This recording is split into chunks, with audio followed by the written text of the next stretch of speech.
Les mots d'aujourd'hui, il est le Nishmat, Eliane, Sarah, Bentolila, Bat Masaoudi, Betor She'ar, Mete Israël. Tov, on avait vu hier, nous sommes aujourd'hui Daf Mem Dalet. On a vu hier, dans Daf Mem Gimel Amoudbet, reprenez juste le Tanoura Banane à la troisième ligne en partant du haut, puisque le Daf va parler de cette braïta-là. On va essayer de la comprendre. Qu'est-ce qu'elle veut dire cette braïta?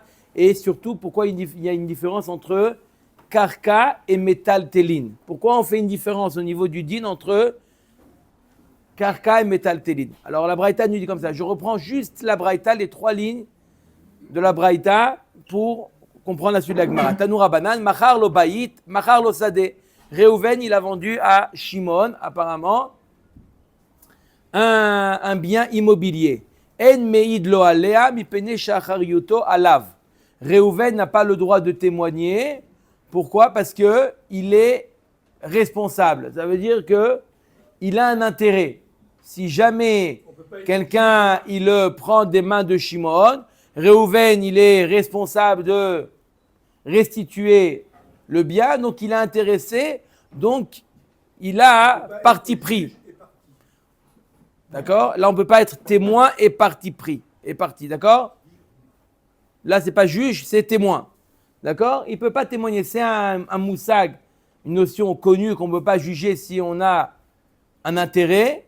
D'accord? Là, on voit un exemple. Alors, pour un terrain, il n'a pas le droit de témoigner. Mais par contre, pour Machar lo para, Machar lo talit, Meid lo alea mi peneshen achar yuto ala. Par contre, s'il lui a vendu une vache, un talit, un vêtement, alors il a le droit de témoigner en faveur de l'acheteur.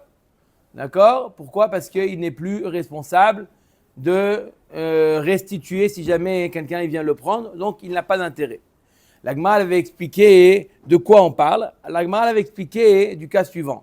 Que Reuven, il a volé un champ, d'accord, de Shimon. Et il a vendu ce champ-là à Lévi. Et Yehuda, il vient et il proteste. Yehuda, il vient, il dit, ma pitom, ça m'appartient. La question, c'est de savoir, est-ce que Shimon peut aller témoigner en faveur de Lévi contre Yehuda? La Gemara avait dit non, il n'a pas le droit. Pourquoi? Parce qu'il a un intérêt.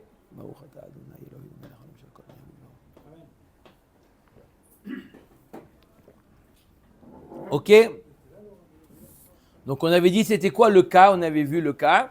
C'était Reuven, il a volé le terrain de Shimon et Reuven l'a vendu à Lévi. Et vient Yehuda, il conteste, il prétend que le terrain lui appartient. Alors qu'il a volé. Non, Yehuda, je répète les noms. Reuven a volé le terrain de Shimon, Reuven l'a vendu à Lévi. Vient Yehuda et il prétend qu'il est le propriétaire. Ouais, mais Reuven, il a volé de Shimon. Est-ce que Shimon peut témoigner que non, le terrain, il appartient à Lévi? Après, lui, il va s'arranger avec Lévi. D'accord? Est-ce qu'il peut témoigner contre Yehuda en disant, ce n'est pas vrai, le terrain ne t'appartient pas? Shimon, il a vendu à Lévi. Donc, il n'y a pas Shimon ne l'a pas vendu. Je répète, Reuven l'a volé à Shimon. Reuven l'a vendu à Lévi et Yehuda, il vient contester. Ça n'appartient pas à Lévi. Est-ce que Shimon a le droit de se mêler? D'accord? Alors que l'intérêt de Shimon, c'est ensuite de récupérer. On lui dit non. C'est le premier propriétaire. C'est ou lui le propriétaire ou Yehuda. Ouais. D'accord? Alors, en tant que propriétaire, il n'a pas le droit de témoigner d'accord? Il est Nogea Badavar. La Gemara nous dit, Daf Mem Dalet Amud Alef, Velouk Ma Begazlan. Pourquoi tu es obligé de me dire un cas où Reuven l'a volé de Shimon? D'accord? Il a volé de Shimon et ensuite il a vendu. Comme vous voulez. Reuven, il a volé à Shimon. Reuven l'a volé à Shimon, il a vendu à Lévi. Pourquoi cette étape, la Gemara demande? Pourquoi dire que Reuven l'a vendu à Lévi. Tu peux dire tout simplement Réhouven, il a volé à Shimon. Pourquoi cette étape que Réhouven, il a vendu à Lévi? Et ensuite, Shimon, il vient se mêler. T'as qu'à dire Réhouven, il a volé de Shimon. On s'arrête là, sans la vendre. Yehuda, il dit à Réhouven, qu'est-ce que tu fais là? Shimon, il vient se mêler. On dit non, Shimon, tu ne veux pas te mêler. D'accord? Tu veux savoir pourquoi je t'ai parlé d'un cas où il a vendu? Un cas où il a vendu parce que quoi? Pourquoi je te parle d'un cas où il a vendu? À cause de la seifa. La seifa, qu'est-ce qu'elle nous dit, la seifa? La seifa, elle nous parle d'un objet, d'une vache, d'un vêtement qui a été vendu. Et là, je suis obligé. Alors, qu'est-ce qu'on a dit là-bas? Que Shimon, il a le droit de se mêler. N'est-ce pas? Dans le cas d'un objet, Rabotai, vous êtes avec moi ou pas? Dans le cas de l'objet, on a dit que Shimon, il a le droit de témoigner contre Yehuda. Et là, non, d'un objet. La Seifa nous parle d'une vache ou d'un vêtement. Et là, on dit Shimon, tu as le droit de te mêler parce que de toute manière, tu n'as aucun intérêt, tu vas tirer aucun intérêt du témoignage que tu as fait contre Yehuda. Pourquoi? Et là-bas, on est obligé de parler d'un cas où le voleur l'a revendu. Pourquoi? Omer Agmara. Des dav kamachar davele yehush veshinui reshut. Pourquoi on est obligé de parler d'un cas où Réhouven, il a vendu à Lévi? Vous avez l'image en tête? Je répète le cas. Réhouven a volé de Shimon. Réhouven, il a volé. Dans la Reisha, il s'agit d'un terrain. Dans la Seifa, il s'agit d'un habit ou d'une vache. D'accord? Mais il a volé quelque chose à Shimon qu'il a revendu à Lévi. Yehuda, il voit son terrain ou sa vache ou son vêtement dans les mains de Lévi et il conteste. Il dit, c'est à moi. Est-ce que maintenant, ils vont au Beddin? Est-ce que Shimon peut témoigner contre Yehuda? C'est ça notre question. Est-ce que Shimon peut témoigner contre Yehuda? Réponse de la Braïta, ça dépend. Pour un terrain, non, puisqu'il va avoir un intérêt. Et pour un objet, oui. La Gemara nous dit, pourquoi on est obligé de parler du cas où il a revendu? Au Gemara, tu regardes dans la Seifa. On a dit dans la Seifa qu'il a le droit de témoigner. Pourquoi dans la Seifa, il a le droit de témoigner, Rabotai? Parce qu'il va tirer aucun intérêt. Pourquoi il va tirer aucun intérêt? Parce que il y a eu Yehush et Shinui Reshut. De l'objet, il y a eu Yehush et Shinui Reshut. Lorsqu'il y a Yehush et Shinui Reshut, Shimon, il y a eu Yehush, il a fait Yehush de l'objet. Et en plus, il y a eu Shinui Reshut. Ça veut dire qu'il n'est plus entre les mains du voleur. Le voleur l'a déjà transmis à quelqu'un d'autre. Donc, l'objet ne reviendra plus à Shimon. D'accord? Il y a eu Yehush et Shinui Reshut. Donc, Shimon, il aura de témoigner. Parce que de toute manière, Shimon, il aura de témoigner. Parce que de toute manière, il n'a aucun intérêt. L'objet, il ne le reverra plus. Il y a eu Yehush et Shinui Reshut. L'objet, il ne le reverra plus. Le nom de Shimon. Il n'y a pas écrit. Toda Rabba Rabba. Non, mais ce qui est Quel étonnant, était écrit? Il n'y a rien écrit. Il y a une vache. La vache de Shimon. ce qui est étonnant, c'est qu'on ne parle pas du tout de Réhouven. On dit qu'il est le voleur, etc. Et puis après, c'est une marloquette entre Shimon et Lévi. Entre Lévi et Yehuda. La marloquette au Beddin, il y a Lévi et Yehuda. Réhouven, on sait que c'est un voleur. Réhouven, on n'en parle plus, c'est un voleur. Lui, il sort de la touche. Vous avez fait une tchatchouka dans les noms, là, entre Shimon et Réhouven. Quoi? Non, Réhouven, c'est un voleur. C'est qui le voleur? C'est Réhouven. Réhouven, on l'a dit. Moi, je trouve que c'est plus simple de dire le voleur, le volé et l'acquéreur. C'est plus facile. Réhouven, Shimon, Lévi. Non. Fais-moi confiance, c'est plus facile avec des noms. En plus, c'est pas moi qui a choisi de donner les noms, c'est la Gemara qui donne des noms. Donc c'est plus facile. C'est plus facile, non, parce qu'il y a 4 personnes là. Comment tu vas appeler? Le voleur, le volé. Ouais, l'acquéreur. Le nouveau, l'acheteur. Ouais. C'est tout. Et Yehuda. Et le possible acquéreur. Et il y en a un autre. Qui c'est Yehuda? C'est quoi il dit Yehuda? C'est celui qui réclame. C'est qui Yehuda? Il a acheté chez Reuven. Je répète, Réhouven, il a volé de Shimon. Oui, d'accord. D'accord? Réhouven, il a pris, il a vendu à Lévi. Lévi, tu vas acheter, il a venu. D'accord? Maintenant, Yehuda, il vient, il arrive, il dit, hé, Lévi, qu'est-ce que tu fais avec ma vache? Qu'est-ce que tu fais dans mon terrain? C'est à moi. Yehuda, il vient contester. Donc maintenant, L'autre, il est passé, c'est un passant. Yehuda, il dit que c'est à lui. Il amène des témoins, c'est à moi. Donc Réhouven, il a volé à Lévi. Mais Lévi, Non, il a volé à Shimon. il a volé à Shimon. Mais Shimon, c'était pas le propriétaire du terrain alors. Shimon, il prétend qu'il est le propriétaire. Ah oui, d'accord. Maintenant, ils vont au Bedin. Qu'est-ce qui va au Bedin? C'est un gros tchouchouka là. Yehuda et Lévi vont au Bedin. Yehuda, il n'a pas besoin aujourd'hui de parler, Guy. Quand il n'a pas besoin, les autres font le travail à sa place. Non, mais nous, c'est pas pareil. On doit entendre quand même. On n'est pas aussi. Oh, mais c'était... Miko, essaie de comprendre ce que je viens de dire. Il n'en peut plus tellement qu'il a envie de parler. D'accord? Yehuda et Lévi vont au Bedin. Non, d'accord? Ouais, ça va. Yehuda, il dit, c'est à moi. Lévi, il dit, ma pitom, c'est à moi. Voilà. Ok, c'est à Lévi. Est-ce que Shimon, il a le droit de venir témoigner contre Yehuda au Bedin? On a dit pour les objets, non. Parce qu'il y a... Ou les objets, oui. Les terrains, non. Pourquoi? Parce que Réhouven, qui est-ce qui a fait Yehoush? C'est Réhouven, hein, théoriquement. C'est lui qui a été volé. C'est Shimon qui a été volé. Vous avez inversé entre Shimon. Non.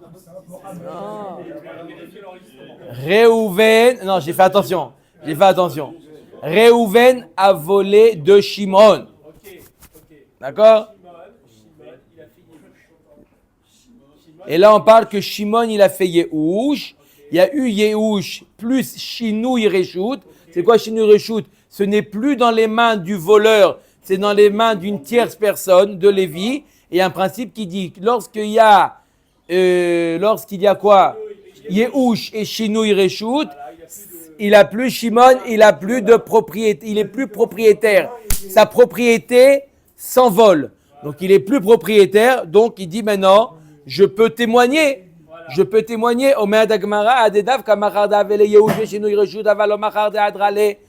Lo, Tana Reisha, Nami Machar. Donc c'est la raison pourquoi dans la Reisha, on a parlé aussi du cas où il a vendu. Mais c'est vrai que dans la Reisha, on n'était pas obligé de parler d'un cas où Réhouven a vendu à Lévi. On aurait pu dire que Réhouven, il a gardé l'objet. Et maintenant, il y a un litige entre Réhouven et Yehuda. D'accord? Est-ce que Shimon peut témoigner? D'accord. Omer Dagma Vesei Fanam. On avait pas dit qu'il y avait aussi Acharim dans les terrains. Hein? Dans les terrains, il y a Acharim. C'est pour ça que... Oui, c'est pour ça qu'il a un intérêt. Omer Dagmara Vesei Fanaminei Demiyaesh Migufa Midme Mimiyaesh. La Gemara nous dit dans la Seifa, il y a Yehoush. La Gemara nous dit dans la Seifa, on a dit quoi? Il y a Yehoush. Pourquoi il y a Yehoush et Shinouï Reshout? Automatiquement, il est plus propriétaire. Mais la Gemara dit il est plus propriétaire de l'objet. Mais il y a une dette quand même. C'est-à-dire que le voleur, il doit quand même. C'est-à-dire que quand il y a Yehoush et Shinouï Reshout, il ne peut plus récupérer l'objet. Mais la dette, l'argent, oui. Donc il y a encore un Nogea Badavar. L'autre, des mythes Gazlan. On parle d'un cas où le Gazlan est mort. Le Gazlan est mort, il n'y a plus de dette. Omer ditna nagozel ou ma'achil et bana venyar lifnem pturim ileshalem. Celui qui a volé, il a nourri avec ça ses enfants, il a laissé une partie du butin. Pturim ileshalem. Les enfants sont... Ils savent que le père il a volé. Ils ont vu que le père il a volé. Ils sont pturim ileshalem. Seulement si c'est quelque chose de... On reconnaît là. Donc on voit que si maintenant Réhouven il est mort, alors quoi? Si maintenant Réhouven il est mort, il n'y a plus de dette. Velukma beyoresh. Alors si c'est comme ça, tu n'as qu'à dire qu'il est mort. Tu n'as qu'à dire tout simplement, au lieu de dire que Réhouven il a vendu à Lévi. Dis-moi que Réhouven il est mort. Et c'est le Yoresh qui a reçu ça. Vezeu shalom al Israël. Le Yoresh il a reçu. Il y a eu Yehoush et Shinouï Reshout. C'est passé des mains de Réhouven le voleur aux mains de Issachar, le fils de Réhouven.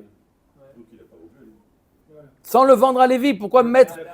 Pourquoi, si on parle d'un cas où on parle obligatoirement que Reuven il est mort, pour que quoi? Pour qu'il n'ait pas de tour de la dette. Donc automatiquement il est mort. Reuven il est mort. On est obligé de dire. Alors pourquoi dire que Reuven avant de mourir il a vendu à Lévi? Dis-moi Reuven il est mort. Automatiquement c'est passé entre les mains du fils de Reuven. D'accord? Et puisque c'est passé entre les mains du fils de Reuven, alors quoi? Il y a eu Yehush et Shinui Reshut.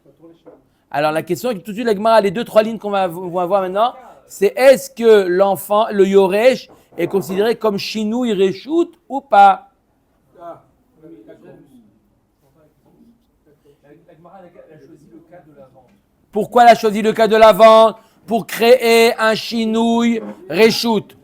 Maintenant, pourquoi est-ce qu'elle n'aurait pas choisi le cas du Yoresh?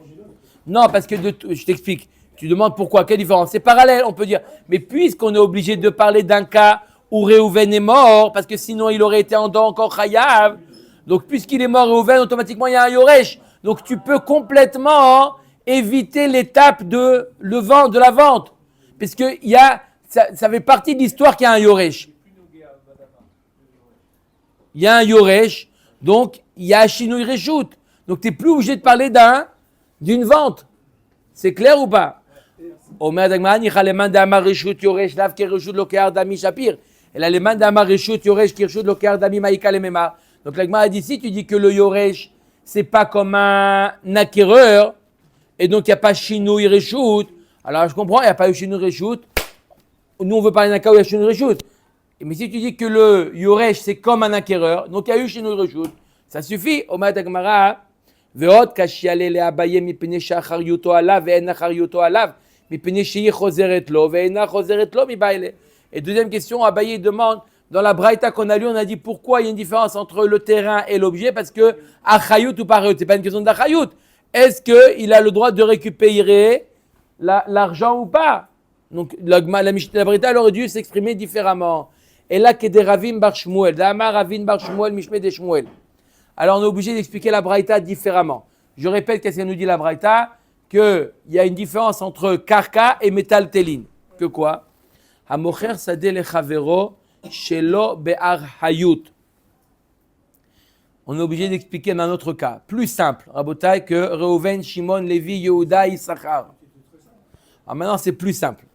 Hamocher sadeh lechavero shelo be'ar hayut. Reuven vend un terrain à Shimon, Shelo be'achayut. Ça veut dire quoi, Shelo be'achayut? D'accord? Ça veut dire que si jamais il y a quelqu'un qui vient saisir ce terrain, parce qu'il y avait une dette ou quoi que ce soit, alors je ne te garantis pas, je ne te rembourse pas. Tu l'achètes à moitié prix, mais tu prends le risque que le terrain il est saisi. Ça s'appelle Mocher Sadeh Shelo be'achayut. On peut faire un shtar. On peut faire un shtar, on écrit dans le shtar sans garantie. D'accord? Tu veux pas, tu veux pas. Alors, Hamocher sadeh lechavero shelo be'achayut en me'aid lo alea mipnei shema'amida bifnei ba'al chovo. Donc, Reuven ne peut pas témoigner que le terrain, maintenant s'il y a un litige sur ce terrain-là, Reuven il a vendu à Shimon. D'accord? Le terrain est dans la main de Shimon. Il y a quelqu'un qui vient contester à Shimon, l'appartenance de Shimon. Ma pitom, c'est à moi. Est-ce que Reuven peut témoigner en faveur de Shimon? Non, mais est-ce qu'il peut témoigner que c'est à Shimon? C'est à Shimon. Moi, j'ai vendu à Shimon. Alors, est-ce qu'il est Nogea Badavar ou pas Nogea Badavar? La Gemara nous dit, il ne peut pas témoigner, il est Nogea Badavar. Puisque en témoignant que lui, il a vendu à Shimon, ça permet aux Baalei Chovot, à ceux à qui il devait de l'argent Reuven, de venir saisir le terrain. Maintenant qu'au Beddin, ils ont tranché que le terrain a été vendu de Reuven, a été vendu à Shimon, ceux à qui il devait de l'argent Reuven peuvent venir saisir le terrain. Donc Reuven, il a un intérêt. Reuven, Je répète, il n'a pas de Achayut, ça veut dire au contraire. Il n'a pas de Achayut, il ne devra rien à Shimon. Mais d'un autre côté, ses créanciers à Réhouven, ils vont saisir le terrain, ils vont arrêter de l'embêter. C'était convenu depuis le début cette histoire qu'ils peuvent venir éventuellement saisir le terrain. Donc qui témoigne, qui ne pointe pas, ils pourront toujours venir le saisir. Non, mais si maintenant c'est Yehuda qui gagne le procès. Maintenant, Réhouven, je répète le cas. Réhouven, il a vendu un terrain à Shimon. On est d'accord? Réhouven, il a vendu un terrain à Shimon. Sans garantie. Sans garantie. Ça veut dire quoi? S'il arrive quoi que ce soit, ne viens pas me voir. Donc, normalement, j'ai aucun intérêt de témoigner en ta faveur. Puisque de toute manière, tu ne vas pas revenir me voir. J'ai aucun intérêt. On dit quand même, tu ne peux pas témoigner. Pourquoi? Parce que si maintenant, au Beddin, il tranche, grâce à ton témoignage, qu'effectivement, le terrain, il est à Shimon. Effectivement, le terrain, il est comme Réhouven a témoigné, il est à Shimon. Les créanciers de Réhouven vont venir voir Shimon, dire Shimon, Nachon, tu as acheté le terrain de Réhouven? Oui, on vient de sortir du Beddin et ils m'ont donné raison.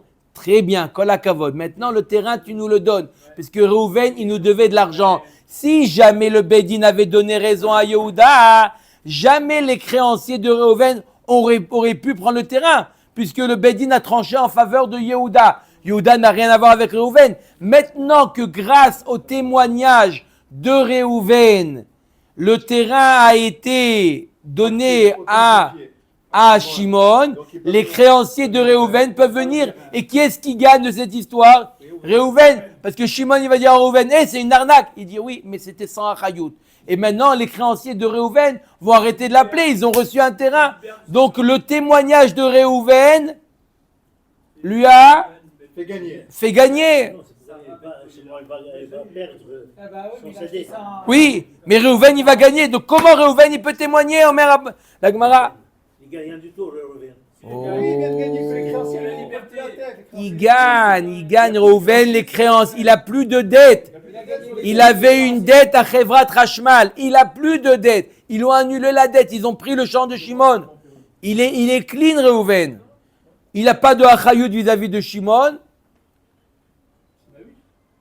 C'est clair ou pas? Ne vous inquiétez pas, la suite elle est plus compliquée. Non, c'est un... Il est libéré de ses créanciers. C'est pas une... Omer Tagmara. Vedav kabayit osade aval para vetalit lo mibaya bistama de lo mishtabdale maïta ma mitaltele ninu mitaltele le baal chov lo mishtabde. La Gemara nous dit seulement pour un terrain, parce que le terrain, les créanciers de Réhouven peuvent saisir des terrains, mais des objets mitaltele des baal chov mitaltele lo mishtabde le baal chov. Le baal chov il peut pas saisir la vache. Il ne peut pas saisir l'habit. Donc, Réhouven peut témoigner en faveur de Shimon. Puisque Réhouven n'a rien à gagner de témoigner en faveur de Shimon lorsqu'il s'agit d'un objet. Puisqu'il ne va pas libérer ses créanciers avec la vache qu'il a vendue à Shimon. C'est clair? Donc, c'est pour ça qu'il peut témoigner. Voilà, on a compris pourquoi la Braïta. Je répète, dans la Braïta, il y a marqué que le vendeur peut témoigner pour des métaltélines et pas pour Karka. On a compris pourquoi, on n'a pas compris. Maintenant, on a compris. Pourquoi dans Karka, il ne peut pas témoigner? Parce qu'il libère les créanciers. Il libère les créanciers. Dans métaltéline, il n'a libéré personne puisque les créanciers n'ont pas main mise sur les biens. Voilà, on a expliqué, c'est clair ou pas? Rabotal, on avait une braïta en tête. Vous avez la braïta. Est-ce qu'un vendeur peut témoigner en faveur? Tout dépend. Est-ce que le vendeur, il a à gagner ou pas? Bien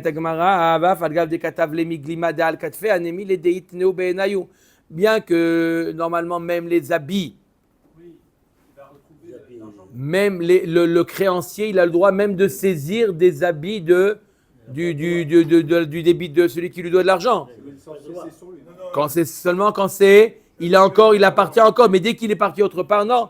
Avalit neo be'enayulo, et là afilu asawa potiki namilo, maitama kedera vadama rava asa avdo apotiki umcharo, balchov gove mimeno, shoro vachamoro apotiki umcharo en balchov gove mimeno. Agmar nous dit même s'il a fait apotiki. C'est quoi apotiki? Il a dit à son créancier, tu saisiras ma vache. Voilà, ma vache, je la nomme, je l'hypothèque à la dette. Même dans ces cas-là, Baraga qu'il a vendu à quelqu'un d'autre, l'hypothèque, elle saute. Ce qui n'est pas le cas pour le Eved. Le Eved, s'il a mis une hypothèque sur le Eved, l'hypothèque, la vente ne saute pas l'hypothèque. Pourquoi? Maïtahama, Aït lekala, Ve'alet lekala. Un Eved, ça a un col. Ouais, t'as entendu, Réhouven, il a vendu son Eved à. D'accord? Pour parler pour Kaka. Kaka, c'est évident qu'il y a une hypothèque. Mais même Eved, il y a un col. Par contre, il a vendu la vache, c'est pas quelque chose qui a un col.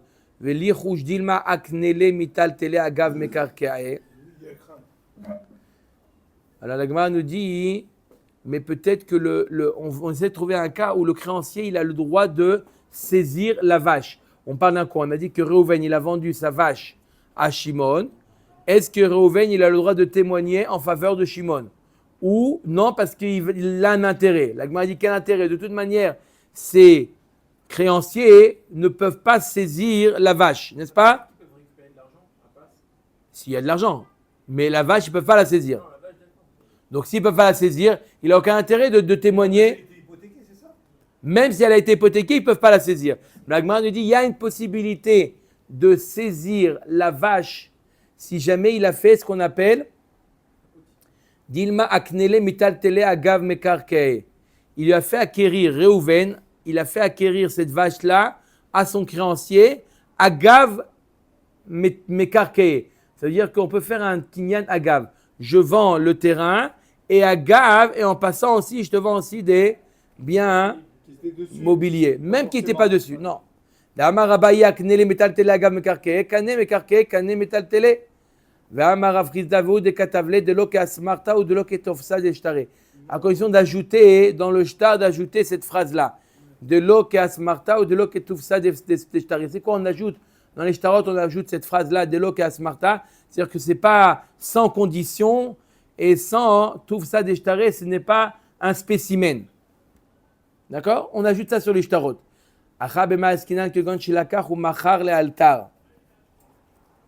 On parle d'un cas où il a acheté et il a tout de suite vendu. Il a acheté cette vache, Réhouven, il a acheté la vache et il a tout de suite revendu. Donc c'est pas possible qu'il y avait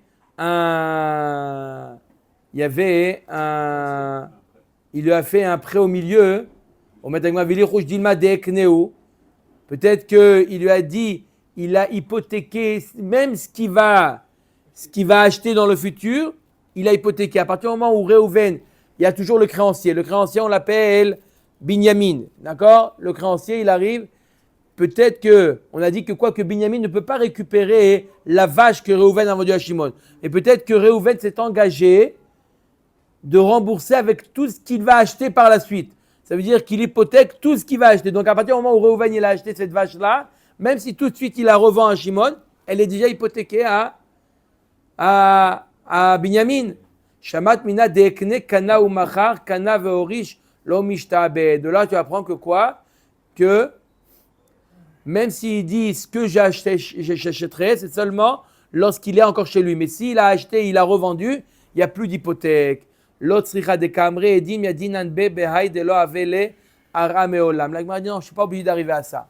On parle d'un cas, dans quel cas un homme il peut hypothéquer un objet que s'il hypothèque agav karkaot. Là, on parle d'un cas où il y a des témoins qui disent que Réhouven n'avait pas de karkaot. Donc, si Réhouven n'avait pas de terrain immobilier, il n'avait pas de terrain immobilier, automatiquement, l'objet, d'accord, ne peut pas être saisi par les créanciers. Dans quel cas un objet peut être saisi par un créancier? Et normalement, des métaltélim ne peut pas être saisi par des créanciers que s'il lui a fait un kinyan agav. Il lui a dit, voilà, je te fais acquérir le terrain et avec la vache. Mais on parle d'un cas où Réhouven n'avait pas de terrain. Donc, ce n'est pas possible que la vache soit hypothéquée à Binyamin au créancier. Vea marav papa fadgav d'amour abanan amocher sadel ravero shelo beachayut uba baal rov utrafa eno choser alav nimtza sheena shelo choser alav. J'explique. On avait dit donc On avait dit que quoi? Que de quoi on parle ici, la Braïta? Je répète, la Braïta nous dit que est-ce que le vendeur peut témoigner en faveur de l'acheteur? Le principe, il est, tout dépend, est-ce que le vendeur est Nogea Badavar? Qu'est-ce que Nogea Badavar? Définition de Nogea Badavar, si tu gagnes quelque chose, que le Beddin laisse la chose acheter entre les mains de l'acheteur. Si le Beddin donne raison à Shimon, si Réhouven il a un intérêt à ça, il n'a pas le droit de témoigner. S'il n'a pas d'intérêt, il a le droit de témoigner. La Braïta nous avait dit, dans un terrain, il a un intérêt, d'accord, et dans un métal télim, il n'a pas d'intérêt. On a expliqué pourquoi dans le métal télim, il n'a pas d'intérêt. D'accord? Pourquoi il n'a pas d'intérêt? Parce que de toute manière, personne ne peut venir. Mais on avait dit que quoi? On avait dit que pour le terrain, il a oui un intérêt. Quel intérêt il a? Parce que les créanciers de Réhouven, on l'a appelé Binyamin, ils vont venir voir Shimon. Shimon, tu as gagné le procès? Super, on est très content. Maintenant, ça nous revient. Puisque tu as gagné le procès, ça sous-entend que ça a appartenu à Réhouven. D'accord? Et donc maintenant, on va venir prendre Shimon. Est-ce qu'il peut revenir voir Réhouven? On a dit que non, puisqu'il a vendu sans achayut. La Gemara nous dit, ça veut dire quoi vendre sans achayut? S'il y a une saisie. D'accord? C'est ça que ça veut dire vendre sans achayut. Mais si jamais nimtzet she'ena shelo, si il s'avère que le Réhouven a vendu à Shimon sans achayut, il lui a vendu un terrain. Il dit sans achayut. Hein? Si maintenant Réhouven n'avait pas témoigné, ou le Bédine n'avait pas accepté le témoignage de Réhouven, donc le Bédine aurait donné raison à Yehuda, le Bédine aurait donné raison à Yehuda. Ça, la Gemara nous dit, dans tous les cas, Réhouven, il aurait été obligé de rembourser à Shimon. Dans quel cas Réhouven, il dit c'est sans garantie. Quand quelqu'un, il vient saisir, mais s'il s'avère que c'était même pas une vente, Réhouven, tu m'as vendu quelque chose qui ne t'appartient pas, va dire qu'il y a une garantie sur ça. Quand est-ce qu'on dit qu'il n'y a pas de garantie? Quand Réhouven a vendu un terrain, et bien sauf le créancier de Réhouven, il vient saisir. Je suis désolé, c'est sans garantie. Mais si, sauf il s'avère que Réhouven n'était pas le propriétaire. Je vends un terrain à quelqu'un, je lui dis, regarde, mais c'est sans garantie. Il s'avère que Bichlal, il n'est pas le propriétaire.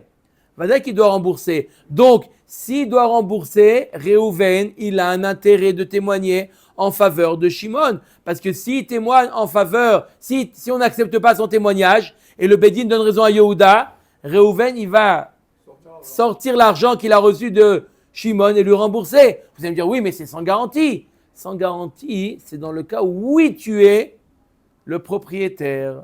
C'est clair? Donc il a toujours un intérêt. Donc il a un intérêt. Non, mais dans tous les cas.